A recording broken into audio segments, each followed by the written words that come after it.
Hey, it's Eric G. Around the House is sponsored by Baldwin Hardware.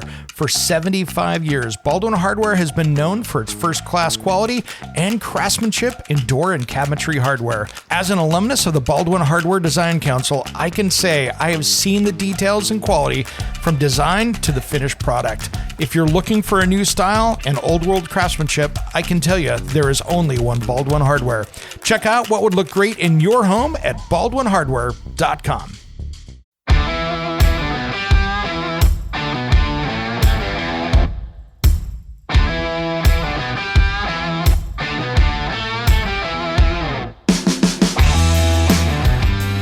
It's Around the House.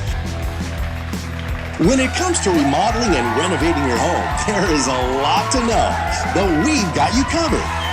This is Around the House. Welcome to Around the House with Eric G. and Caroline B. This is the midweek special. This is the stuff that we talk about, didn't make it into last weekend's show, and of course, won't make it into this weekend's show. Now, we've got a lot coming up ahead, and Caroline today is out on vacation. I'm actually out here on the East Coast, out here in Orlando, Florida, at the Southeastern Building Conference. This is SEBC this week, so I'm having a fun time out here. So that's why you might see me a little less on some social media and some live, but that's what I am out doing. And of course, when I'm out, Caroline's out doing her stuff, playing catch up on her day-to-day work stuff. Now, I wanted to talk today a little about being a homeowner and a recession. Now, we're not going to get into the politics of the recession stuff, but obviously, things are not great right now in the economy. So I think we can all agree on that. And this is not a political show. But let's talk about a recession a little bit and how that's going to affect things here, maybe from a homeowner's point of view. Now, we have a shortage of homes out on the market out there. So, even though I am not an economist and I've taken some economist classes, that is not my thing. So this is not professional advice, but I'm going to give you my opinion, at least on what's going on here. We have a huge shortage of homes out there. New construction is going to slow down. You're going to see existing home sales, I think, still cranking along. We still have people that are evicting renters, unfortunately, out of rental homes. And I'm seeing those homes go on the market because so many people out there I am tired of being a landlord through COVID. So those are going out there. So I think that we're going to see, except in those markets out there that were super explosive, I think you're going to see the housing market here this next year do fine. But I think you might see a little bit less of people selling and upgrading their home and a lot more sticking in and remodeling. Now, I think that with interest rates, you will see them go out and still buy that home if they can afford it. And maybe in a couple of years when interest rates get back down again, you will see people refinance and get through that. So that's kind of what I think with that part of it. Now, you as a homeowner, with things being so expensive right now, this is kind of what I would do. As we know, most good contractors are backed up a lot. Like I was talking with my buddy Ryan over at REF Construction here in Portland, because I'm going to be doing an addition here in the next couple of years on my place. And he's like, well, happy you're not trying to talk me into 2023 because we're already booking well into the midsummer on that already for next year. So he's almost a year out. So you're seeing that with plenty of builders. Now, I don't think on the remodel side and the addition side that's going to change here anytime soon. But a lot of people are going to be doing cash versus going out and getting loans on that. So that's not a surprise. So my first advice to you as a homeowner, and of course, being around the house, being a show, mostly homeowners or people wanting to be homeowners, you're going to see a couple things happen. One, I think one of your smartest moves right now are do things that save you money. And if you can get away with it, do something as well that's going to be a little easier in the environment. So if you can watch your energy usage. We talked a little bit earlier about Sense and that program where you can put that on your power meter. I'm going to be shooting a new video for him here this next week. So we'll be doing some stuff on that. But really, if you can watch your electricity usage and make sure you're managing that correctly, watch your water usage if you're paying for it, and of course, natural gas if you have it, those are things that can save you money. So a little bit of insulation in that house might be smart. Maybe upgrading an appliance so it's going to save you money in the long run. maybe even putting in a new water heater or a heat pump water heater. Those are all things that can pay off, including if you have government subsidy stuff, like there are plenty of utilities out there that are paying decent money for you to put in new, more efficient stuff. Maybe it's windows, maybe it's insulation, maybe it's, take a look and see what those things are. That could save you some money. And if you can save money on that, that's putting money back in your pocket. Now, if you're not going to move and you're going to hang around for a few years and you're just going to kind of wait this whole thing out, you can do a lot of things that help your investment. What am I talking about? Curb appeal. Make sure maybe that new door is in, or a new garage door, or landscaping or lighting or things like that, things that can make your house secure. Because again, in the U.S., we still have some serious crime problems out there, especially in areas, like where I am in the Pacific Northwest in the major cities, Seattle, Portland. We've got crime out of control out there, and people just aren't willing to fix that yet. So it's one of those things that you should be careful of. So more security as we get into fall and wintertime, with things being tight out there, that tends to lead to more crime, because people that, when things get more expensive with inflation, that pinches them. And the people out there that love to commit crimes, things are even tighter for them. So you start to see people that were maybe good a few years ago, maybe dipping into that crime thing a little bit more. So you're going to see more mail thefts. You're going to see more break-ins. And especially with police forces that are short, guess what? That's all going to happen. So it's something you should be more prepared with. So alarm systems and lighting out front, those are all great things.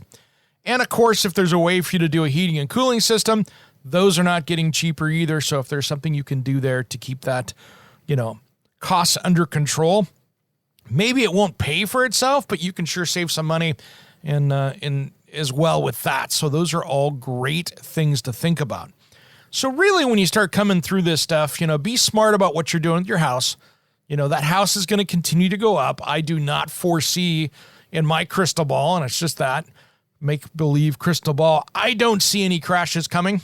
I think that we're going to still see new building as we keep going. We've got a lot of baby boomers that are starting to get out of their homes, but we've got this younger millennial and Gen Z groups that are coming up that are large groups of people.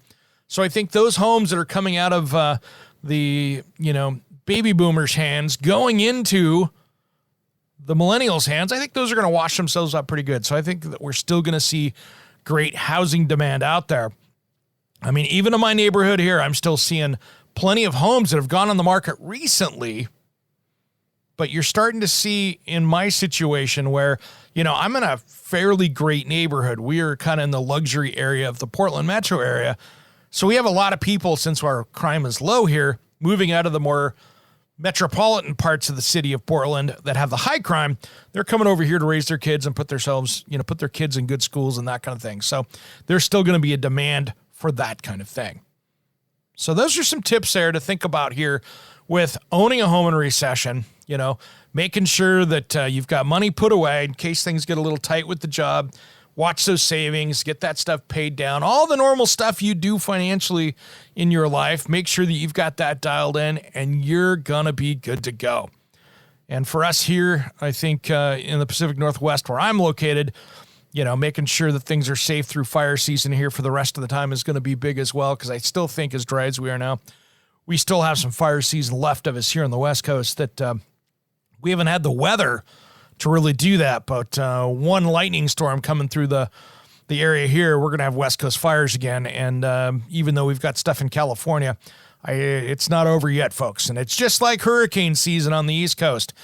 We just don't know what's going to happen in the weeks ahead. So it's stuff that we want to be very careful with and be prepared for. So being prepared, making sure you got your stuff saved up, your food, your water, your filtration, those kind of things. Always good for that late summer storms. And of course, coming into wintertime, it's going to be really good. I had this conversation with my son who just moved out to North Dakota here a few weeks ago. He is now out in the Bismarck area, so I'm going to try to get out that way here and visit him soon. But, going from Eastern Washington to North Dakota, I know he's perfectly capable of wintertime out there because he has dealt with a minor version of that, and he's been up to Alaska and knows what hard winters are like. But we were talking about that virtually same thing of making sure that he's got backup power and some of that stuff ready to go. Because when wintertime hits, if he loses power and it's, 20 degrees below zero, it doesn't take long for that heat to come out of the building. So we're working on some plans for him out there, maybe getting him a generator, a tri-fuel generator and going that route and getting him taken care of. So that's going to be one of those things that that'll be a project of mine coming up. And if you caught here, we've been talking about my television show on social media a little bit. That'll be coming out here soon, in the next few months. So stay tuned for that. You'll see a lot of that on social media, as we get closer to that. So something to keep in mind, and there's right now, I think we're starting to see too on the garage front out there, we're starting to really see people putting in more electric car chargers as well. And that, I think, if you're going to be putting your house up for sale, might not be a bad plan to put one of those in, or at least have it prepped for that. So if you're doing some work in the garage and stuff, it's been a common one that we've been talking about a little bit more, that maybe putting that car charging station in that garage as you're doing some DIY projects might not be a bad idea to go with. And if that can save you some time and some money and help you sell that house down the road, you're going to be much better off. Well, we've got some good shows coming up ahead this next weekend that I'm looking forward to. This is going to be a lot of fun. We're going to be talking first about how to build that game room or gaming room. Getting that dialed in. My brother just went through this and really built out a cool one at his house, and things you got to consider about how to get those things in that space, as well as, the power and the heat things, is all of those old 1980s video games going to be putting a lot of heat into the space, and there's ways to get around that. So we're going to talk about that as well. And then hour number 2, we're taking it outside to outdoor decking and railings with our friends over at Decorators. Now, those guys there have lighting, decking, and a bunch of new stuff, including railing systems. They have some really cool stuff that we're going to be talking about, some new composite decks, and we're going to really dive into that.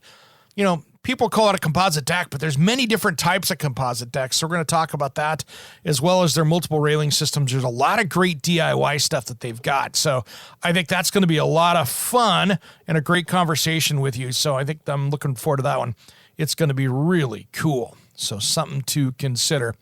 And then, hey, if you're out there, looking around, here's one thing on the recalls I wanted to mention out there. So this is something that they've had here that just came out here last week. Daikin Comfort Technologies Manufacturing, which is formerly Goodman. So if you have Daikin or Goodman on your unit, make sure you check at that. They expanded the recall of their evaporator coil drain pans to include those installed with non-condensing gas furnaces due to fire hazard. So here's what happened. The molded plastic drain pan located at the bottom of the evaporative cooler can overheat, melt, and deform, posing a fire hazard. So there's about almost 300,000 units you should take a look at. So if you've got one of these units, you should contact Daikin Comfort Technologies Manufacturing to determine whether your unit is included in this recall, and then register for a free repair by a qualified technician. These guys are contacting all registered consumers to indicate, where records indicate their gas furnace system is subject to this expanded recall. So if you're a Goodman Daikin person, take a look at it, make sure you're good, because I don't want to see you have some issues there. So that's going to be one of those things that I want you to really to make sure that you're okay.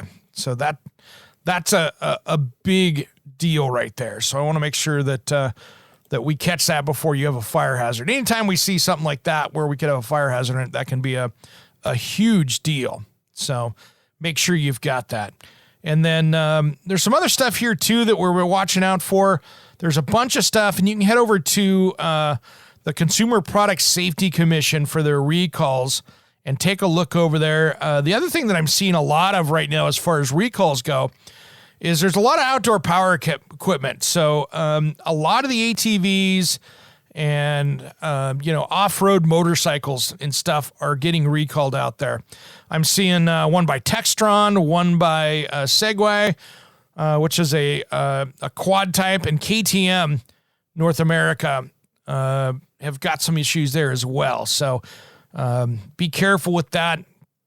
They've got a thing where the motorcycle's connecting rod can break, posing crash and injury hazards. So again, be careful with that stuff. So there's a lot of great recalls out there to pay attention to, and I always jump on there every week and see if there's something that's going to be really important out there for us to take a peek at and make sure we're good with. So I'm on that for you guys. So if you keep listening to this show on the weekend, make sure you do it. And hey, we really appreciate you listening to the show on the radio and on the podcast. Of course, this is the podcast only right here, but make sure that if you're on iTunes, that you click that subscribe button and download it so you've got all the latest episodes. They'll automatically download that way, or any one of your favorite podcast things.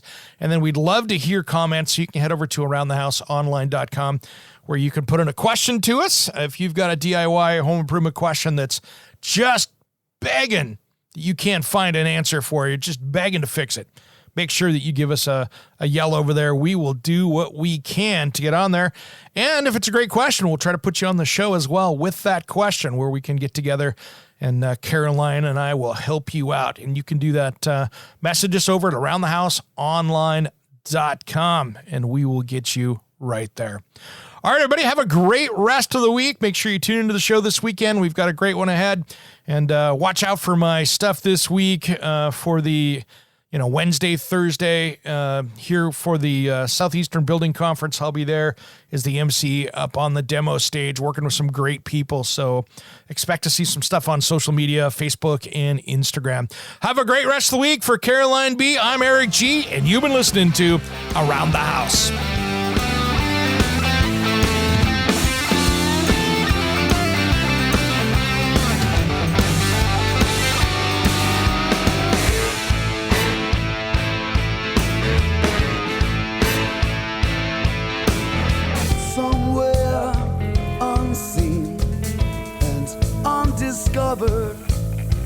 Anywhere beyond the mean, life is a love song, let's be lovers. We're all over the radio, take my hand, I know where to go.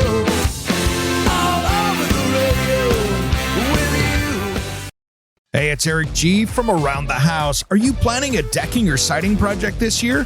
If you are, you've got to check out my friends at Millboard. Millboard is a completely different kind of composite decking and cladding that enhances outdoor spaces with enduring distinction. Hand-molded from the finest oak, it realistically mimics the natural grain and color of premium hardwood. If you're looking for something that doesn't look like plastic and instead real wood, check out millboard.com. Make sure and check out that interview we did just a few weeks back. That's millboard.com.